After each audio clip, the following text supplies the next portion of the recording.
Hello my lovely people, आपका अपने अपने channel the tone of Sonia में हार्दिक स्वागत है। आप लोग मेरी स्टोरी कितना पसंद कर रहे हैं इसके लिए थैंक यू सो मच। और आप लोग सब्सक्राइब नहीं करते हैं तो इसलिए प्लीज़ मेरे चैनल को सब्सक्राइब करें, दिल से सपोर्ट करें। Thank you so much. चलिए आज की स्टोरी हम स्टार्ट करते हैं। आज की स्टोरी है अमावस की काली रात।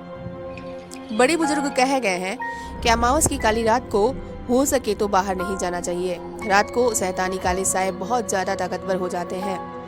सिलवाड़ गांव में चेतन नाम का लड़का था। उसको अभी अभी शहर के अस्पताल के ऑफिस में क्लर्क की जॉब लगी थी। घर वाले बहुत खुश थे। खुशी में उन्होंने चेतन को एक नई बाइक लेकर दी। वो अपनी बाइक से ही अब ऑफिस जाने लगा था। शहर आधे घंटे की दूरी पर था। जॉब लगे अब कुछ ही महीने हो गए कि घर वालों ने उसके लिए लड़की देखना चालू किया। ये बात जब चेतन को पता चली तो उसने कहा, अरे माँ, मैं अभी शादी नहीं करना चाहता। इतनी जल्दी भी क्या है, मुझे और अच्छा जॉब मिलेगा तब देखेंगे। अभी मुझे पैसे कमाना है, आपको घुमाना है। उसकी ये बात सुन के चेतन के पिताजी को भी बड़ा अच्छा लगा। उनका लड़का उनके बारे में सोचता तो है, नहीं तो आजकल के लड़के अपने माँ बाप को पूछते भी नहीं। चेतन अच्छा लड़का था। भले ही वो दोस्तों के साथ घूमता लेकिन कभी शराब को हाथ नहीं लगाया। घर वालों में और बस्ती में भी उसकी बड़ी इज्जत थी। जॉब मिलके 1 साल होने को आया था चेतन को। उसने दिवाली के लिए सबके लिए कपड़े और मिठाई खरीदी। आज ऑफिस से जल्दी छुट्टी मिली तो वो मार्केट घूम रहा था अपने दोस्तों के साथ। दोस्तों, आप सभी को ये बात पता होगी कि दिवाली में अमावस की रात होती है, इसलिए हमारे बुजुर्ग कहते हैं कि घर में और आंगन में दिए जलाओ और अंधेरे को भगाओ। चेतन घर के लिए निकला, साथ में सामान था। वो जब गाड़ी पर बांध कर निकल पड़ा, रात के 1 बज चुके थे। त्योहार था तो सब अपने घरों में थे। आज रास्ता सुना था, बाहर घना अंधेरा था। शहर खत्म होते ही चेतन की नज़र बाजू के बिल्डिंग पे गई। नीचे बहुत से लोग दिए लगाए रहे थे। उसकी नज़र ऊपर की तरफ गई। वहाँ एक सफ़ेद सलवार में बहुत ही सुंदर लड़की दिखाई दी। चेतन उसको देखते ही उसकी गाड़ी के ब्रेक्स लग गए। गाड़ी रुकी और चेतन जैसे थम सा गया। जादू भरी थी उसकी नज़र और उसका चेहरा। चेतन तो बस उसको देखकर मन में मुस्कुरा रहा था। उसकी नज़र उस लड़की से हट ही नहीं रही थी। तभी पीछे से एक ट्रक ने हॉर्न दिया। चेतन जैसे नींद से जाग गया।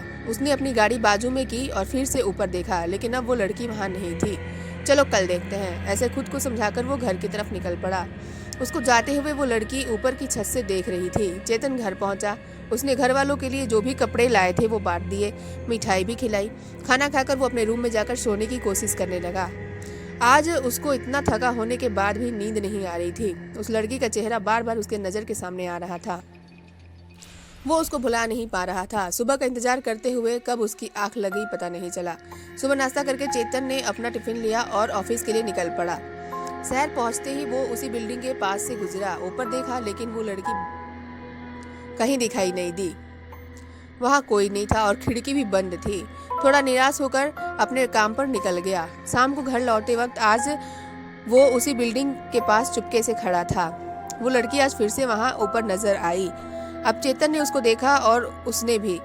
चेतन ने अपना हाथ दिखाया और उसने भी। बस फिर क्या था। चेतन ने उसको नीचे आने के लिए कहा लेकिन उस लड़की ने मना किया और अंदर चली गई। चेतन जरा सा निराश हुआ, लेकिन उसने लड़की को हंसते हुए देखा था। अपनी बात बन सकती है, ये सोच के मन में ही वो बहुत खुश हो रहा था। अमावस का काला अंधेरा उसके लिए क्या लेकर आने वाला था, यह बात की चेतन को कोई खबर नहीं थी। अगली शाम जब चेतन उसी रास्ते से जा रहा था, वो लड़की उसको सामने एक पेड़ के पास बैठकर दिखी।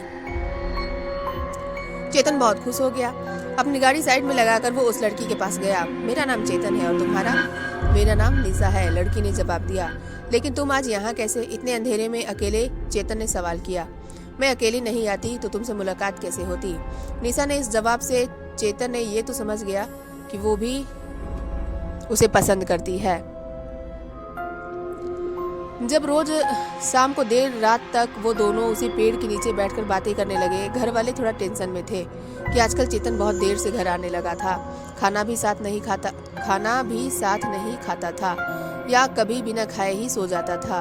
एक दिन चेतन उस पेड़ के नीचे बैठा था। उसके घर के पास वाले अंकल वहां से गुजरे। चेतन को देखते ही कहा, अरे चेतन बेटे, यहाँ अंधेरे में अकेले क्या कर रहे हो? घर जाना नहीं है क्या?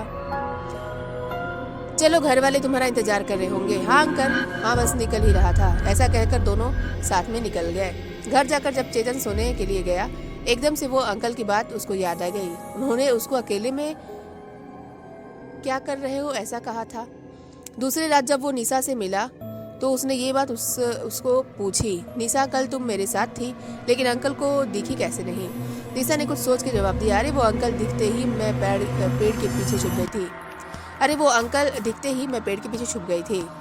तभी चेतन ने कहा, निशा हम शादी कर ले, मुझे तुमसे प्यार हो गया है, क्या तुम भी? निशा उठकर चली गई। जाते वक्त उसने हाँ कहा। अब वो लड़की चेतन के घर तक पहुंच गई। देर रात तक उनका बात करना चलने लगा था और चेतन खाना पीना जैसे भूल गया था। वो बहुत कमजोर हो रहा था। उसकी माँ ने एक रात देखा कि वो दीवार की तरफ देख करके बातें कर रहा है। बस उसको उसी दिन शक हुआ कि उसके लड़के को कुछ हुआ है। उसने ये बात चेतन के पिता को बताई। दोनों ने एक रात चेतन का पीछा किया। चेतन वहीं पेड़ के नीचे बैठा था, अकेला, और बातें कर रहा था। चेतन के माता पिता बहुत डर गए। उन्होंने जैसे ही घर का रुख लिया कि वो शैतानी रूप बहुत ही भयंकर और डरावने अवतार में उनके सामने प्रकट हुई। मैं तेरे बेटे को लेने आई हूँ, मेरे रास्ते में कोई न आना, नहीं तो अच्छा नहीं होगा। आने वाली अमावस को वो मेरा हो जाएगा। घर पहुंचते ही बाजू वाले अंकल ने उनका रोना सुना। वो मदद के लिए आए। उन्होंने भी बताया कि चेतन एक रात वहाँ उस पेड़ के नीचे अकेला बैठा था। सुबह होते ही जब चेतन अपने ऑफिस गया, तब उसके पिताजी और अंकल उस पेड़ के पास एक तांत्रिक को ले गए। तांत्रिक बोला, यहाँ कोई बहुत ही शैतानी रूह मौजूद है, वो अपना अधूरा काम पूरा करने आई है। कोई अधूरी इच्छा? आपके लड़के की जान को धोखा है साहब, क्योंकि अब अमावस आने वाली है और उससे शैतान अमावस में बहुत ताकतवर हो जाते हैं, और ऐसे शैतान अमावस में बहुत ताकतवर हो जाते हैं। उन्होंने बाजू में उसी घर में जाकर पूछताछ की जहाँ निशा चेतन को पहली बार दिखी थी। तो पता चला कि उनके बिल्डिंग के ऊपर के घर में एक किराएदार रहते थे, जिनकी लड़की यहाँ पेड़ के पास एक्सीडेंट में मारी गई थी। उसकी शादी के एक दिन पहले ही वो मर गई थी। अब तांत्रिक को समझ आ गया कि वो शैतानी रूह अपनी अधूरी इच्छा पूरी करने आई है। दूसरी रात अमावस की थी। बाहर बहुत घना अंधेरा था। वो तांत्रिक और चेतन के माता पिता उस पेड़ के पास पहुंचकर दूर से चेतन को देखने लगे। काफी वक्त तक चेतन एक ही जगह पर बैठा था। उसने दूल्हे का लिबास पहना था। आज वो दोनों शादी करने वाले थे। वो डायन उसको आज लेकर जाने वाली थी अपनी दुनिया में। तांत्रिक ने अपने मंत्र पढ़ने चालू किए, लेकिन बहुत देर हो चुकी थी। सामने से जाकर देखा तो चेतन मर चुका था। उसके गले से खून टपक रहा था। निशा ने अपनी आखिरी इच्छा पूरी कर ली थी, चेतन की जान लेकर। तो ये कहानी आपको कैसी लगी प्लीज़ कमेंट करके ज़रूर बताइएगा, और कहानी अच्छी लगे तो प्लीज़ इसे शेयर कीजिए, मेरे चैनल को सब्सक्राइब कीजिए, लाइक कीजिए। Thank you so much.